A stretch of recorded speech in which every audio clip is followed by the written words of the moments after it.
성령의 역사라는 것이 무엇인지 잘 모르겠습니다. 말씀하실 때와 교제할 때 역사하여 달라고 기도하는데 그 성령님이 어떻게 역사하시는지, 무슨 일이 일어나는지, 성령님이 역사하시는 것을 어떻게 알 수 있는지 궁금합니다. 참 좋은 질문이잖아요. 성령 역사하는지 어떻게 알 수 있냐 그 말입니다. 그 좋은 질문입니다. 근데 우리가 이렇게 생각하면 돼요. 성령이 눈에 안 보이죠. 그죠? 근데 성령 역사하는지를 아는지를 알 수 있습니다. 왜냐하면 보세요.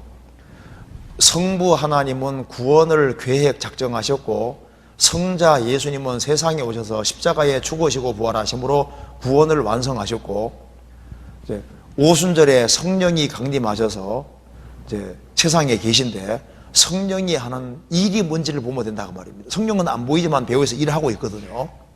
그럼 성령이 이제 내 속에 역사하고 있다는 증거, 우리 속에 역사하고 있다는 증거가 뭘까요? 제일 먼저 한번 확인해 봅시다. 성경 요한복음 16장 봐봐요.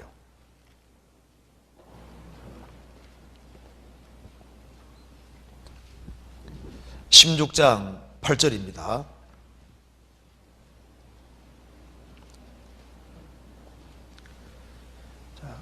그가 와서 죄에 대하여 의에 대하여 심판에 대하여 세상을 책망하시리라.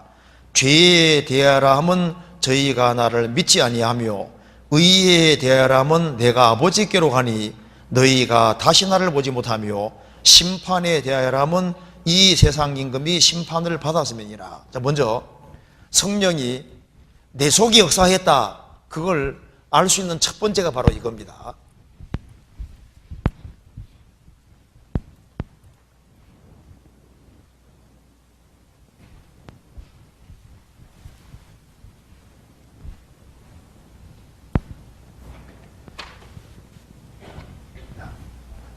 먼저 성령이 역사하는 걸 어떻게 알 수 있느냐, 이거 봅시다.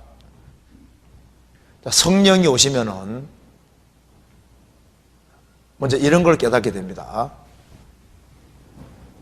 죄, 의, 심판에 대해서 세상을 책망하신다 그랬습니다. 이게 무슨 말이냐면은 이제 일반 사람이 생각하는 죄의 심판과 성령이 오셔서 깨닫게 해주는 것이 완전히 달라요. 무슨 말이냐면 봅시다. 예수님이 십자가에 죽으시고 부활하심으로 구원을 완성하셨기 때문에 이제 성령께서는 어떻게 깨닫게 하시냐면은 예수님이 십자가에 죽어서 영원한 속죄를 이루셨기 때문에 성령은 예수님의 공로를 받아들이면 영생, 배척하면 멸망, 이렇게 깨닫게 해주시는 겁니다. 그런데 구원을 안 받은 사람은 이렇게 생각합니다. 구원을 안 받은 사람은 이제 마음대로 막 살아가는 사람 보면요, 이 저런 인간은 지옥 가이다 이렇게 생각하고, 좀 착하게 살아가는 사람 보면요, 야, 저 사람은 좋은 데 가겠다, 보통 이렇게 생각하거든요. 그래서 구원받기 전에는 훌륭한 목사님, 저 목사님 무조건 천당 가, 야, 새벽기도 안 빠지는 집사님 무조건 천당 가지. 그리고 우리 반에서 또 우리 학급에서 막 착하게 살아가면 쟤는 천당 갈 거야. 전부 다 그 행동의 근거에서 죄를 생각하게 돼 있는데요, 구원을 딱 받는 순간에 성령이 내 속에 역사하셔서 딱 깨닫게 하는 순간에 주님이 십자가에 죽으심으로 다 이루셨기 때문에 진짜 죄가 뭐냐 하면은 예수님 안 믿는 게 죄다 그 말입니다. 예수님이 다 이루신 완전한 공로를 배척하는 것이 죄고, 그거 받아들이는 믿는 것이 가장 큰 선인 것을 깨닫게 되기 때문에 이제 이걸 깨닫고 나면 이런 생각이 들어가는 겁니다. 죄 짓는 친구 보면요, 틀렸다고 생각하는 게 아니라 어떻게 하든 간에 그 친구도 예수님이 다 해놓은 것을 깨닫게 해주면 구원받게 할 수 있으니까 어떻게 하든 간에 그 친구 자리에서 예수님이 완성하신 복음을 깨닫게 해주려고 하게 돼 있고, 그 다음에 이제 착하게 살아가는 사람 보면요, 착하게 살아가는 건 물론 좋지. 그렇지만 저 사람이 저를 교회 열심히 하고 새벽기도 안 빠지고 하는데 정말 예수님의 완전한 공로를 받아들인가 싶으니까 자꾸 꼬치꼬치 캐묻게 된다니까요. 그래서 이제 누구 이제 간증 같은 거 나오면 쫙 봐가지고 이게 정말 복음 깨우쳤나 싶으니까 그거 핵심적인 걸 깨우쳤는지 그걸 확인해 보려고 하잖아요. 그 특징이 있다니까요.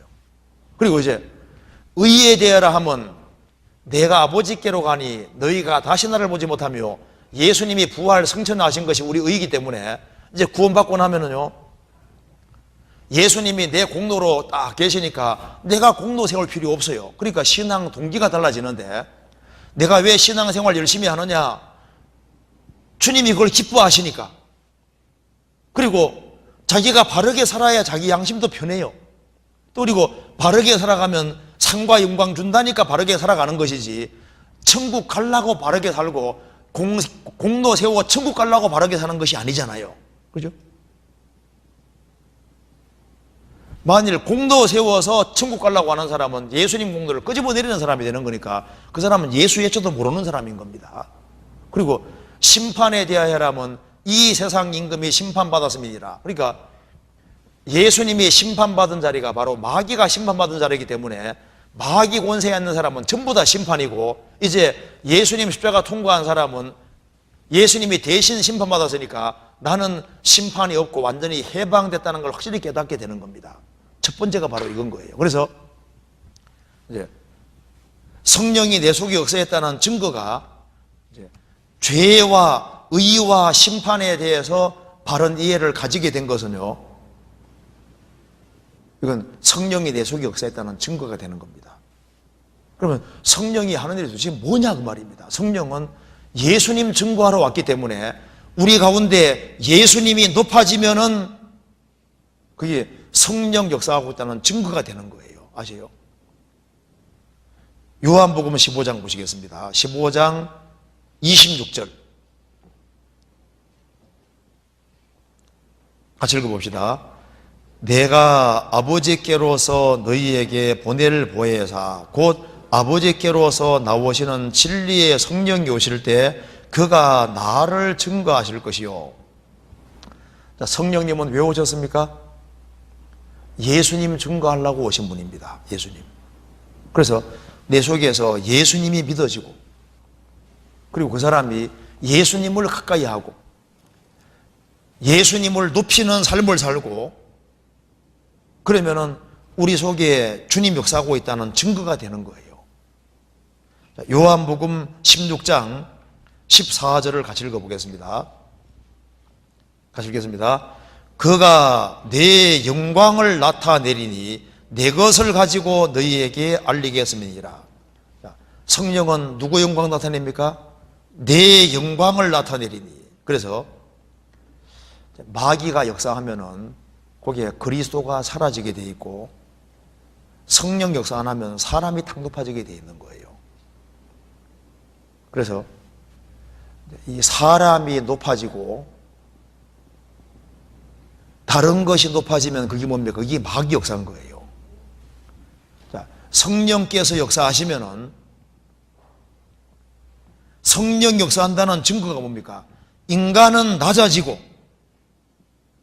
성부와 성자 그분의 영광이 드러나고, 야, 내가 이 그리스도를 제대로 믿고 그리스도를 붙잡고 내 인생을 그리스도에게 맡기고 그리스도에게 전적으로 헌신하고 살아야 되겠다, 이런 마음이 생기도록 만드시는 분이 성령이시고, 그래서 그리스도 뒤를 바짝 따르도록 만들고 그리스도를 위해서 희생하고 헌신하는 사람으로 만들어가는 것이 그게 성령 역사하고 있다는 증거가 되는 겁니다. 무슨 말이 되세요? 그래서 내가 그리스도의 공도가 내 속에 믿어졌다는 것이 뭡니까? 성령 내게 역사하시는 증거고, 그리고 이 교제 가운데서 주님의 나라를 위해서 복음을 위해 살아야 되겠고, 어떻게 하든 간에 영혼을 많이 건져야 되겠다는 마음이 올라오도록 하는 그게 성령 역사인 겁니다. 그래서 베드로 사도가 성령으로 말미암아 말씀을 하니까 어떻게 됐습니까? 저희가 듣고 마음에 찔려 어찌할꼬. 스데반이 설교하니까 마음에 듣고 찔려서 그냥 쳐 죽여버리잖아요. 그래서 성령께서 역사하시면은 성령의 검이 말씀이기 때문에 하나님의 말씀은 살았고 운동력이 있어 좌우의 날선 어떤 검보다도 예리하여 혼과 영과 및 관절골수를 찔러 쪼갠다는 말씀대로 그래서 이 성령 역사하는 교회는 하나님 말씀 들으면요 찌릅니다. 막 마음에 성경 말씀 들으면 막 찔리는 거예요. 막 갈등이 생기고, 신앙생활 잘 못하면요 성경 말씀이 나를 공격하는 걸로 느껴지잖아요. 내 마음을 편안하게 만드는 게 아니라 들썩들썩거리고, 그래서 이제 막 말씀 듣다 보면 막 내가 전도해 막 영혼이 막 생각이 막 나는 거예요. 그렇죠?